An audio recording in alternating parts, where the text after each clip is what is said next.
Okay, so what we have here is a 30-minute time frame on USC JPY, and mind you, this stuff works really good on markets that have high volatility, markets that trend especially in one direction, and usually very good for instruments like S&P, NAS 100 and all of that. Okay, maybe we should look at NAS 100. So this moves in one direction. So what you want to do is you want to come to the lower time frame, which is the 5-minute time frame, and all you want to do is to trail stops. Okay, now here's the thing. You want to get an entry. Remember, if you are taking a trade, you have a target already. So rather than having a fixed target, let's imagine you chose to take a trade somewhere around here.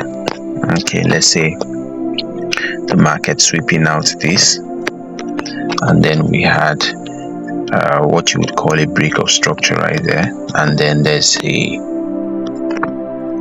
Fibonacci retracement to the 60 level somewhere around here, and you choose to take a trade around this area.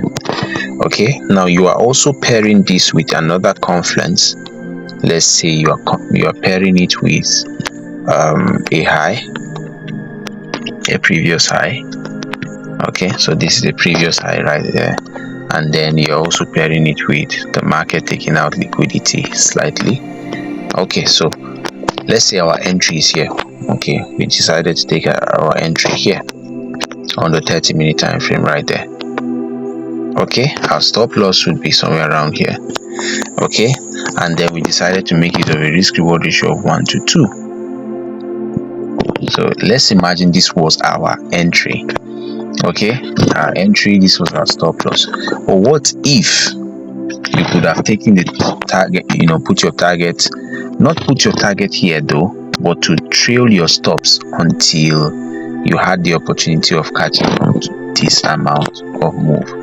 Okay, so let's look at it from the 5-minute time frame. So we go to the 5-minute time frame, which is usually ideal. Like I said before, you want to take trades on markets that have high volatility and is moving in one direction, particularly just like gold, just like instruments like NAS 100, S&P, US 30, okay, that have a force in one direction. Okay, so what you notice here is on the 5-minute time frame and on the line chart, you are going to see a break of structure right there. So rather than having your stop loss above and then your take profit at just 1 to 2, you want to trail stops. Okay, so once the market breaks structure right there on the 5-minute, you want to move your stop loss above right there, above the 5-minute line chart right there. Okay, so we see another break right here. See another break right there. So your stop loss will be above here. So let's say our stop loss will be above right there. So this would now be our new stop loss. Okay, so what do we see again? We see another break right there. Our stop loss will be above right there. Okay, so we move our stop loss from this point here and then we bring it down here above right there. So in this case, we likely would have been stopped out around this zone.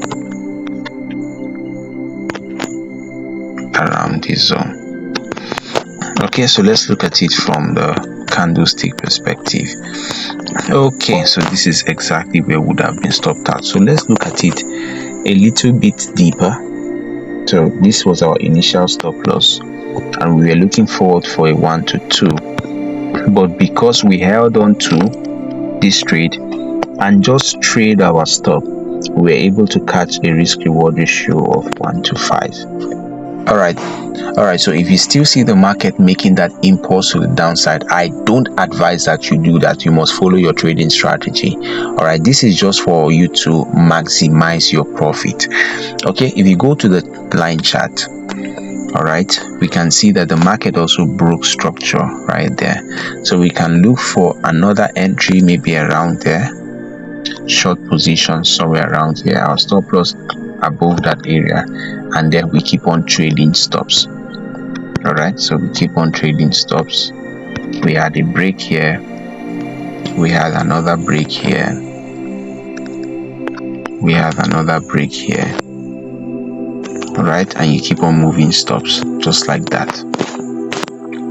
All right, so this is how you actually trail stops rather than just have a fixed risk reward ratio. You trail your stops until the trade gives you more than enough profit for that trade. Okay, so but in the case of this trade now, we are a little far downwards. Okay, and one of the things you should expect after the market moves this much is that you are most likely going to start seeing consolidation. So you want to avoid markets after long levels of consolidation. So this market has actually gone really down, and what you should expect sooner or later is that the market begins to consolidate before we have a continuous drop downwards or we continue to move upwards. Okay, so let's look at another example here. Let's suppose for some reason, based on our strategy, and this, let's say, is a support area, we move it right down there. Okay, so we see this is a support area right here. The market gets there and tap into it. If you have not seen the video that I uploaded, this particular one you see on your screen, please do well to see it. All right, I talked about a system or a strategy like this. All right, so we see the market taking out liquidity, and then we are about to take a trade. So let's imagine we go into the 15-minute time frame like I taught in that video, and then you choose to take an entry somewhere around here,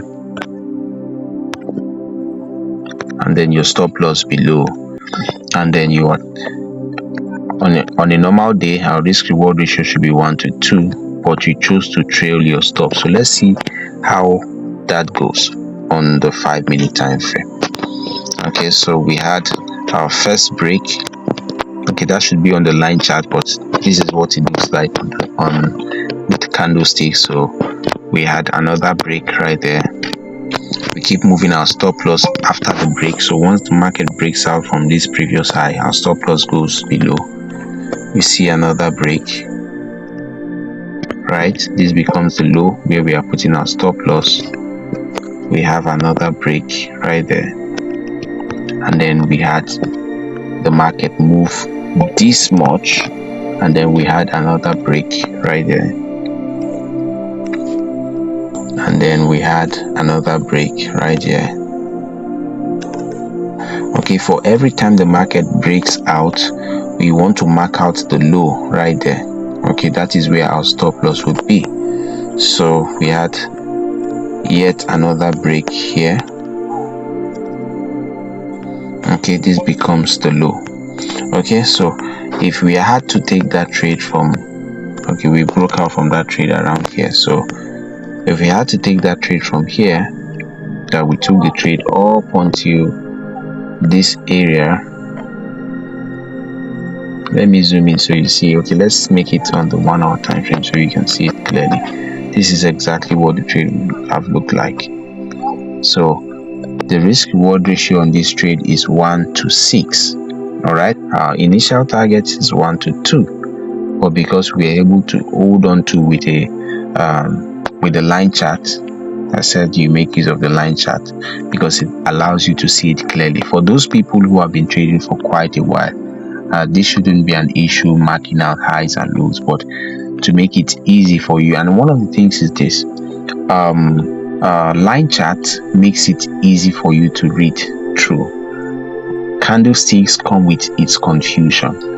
If you really enjoyed this video, do well to subscribe, and if there's anyone at all you think this video might be valuable to, do well to share with them. I'll see you in the next video, and do take care of yourself.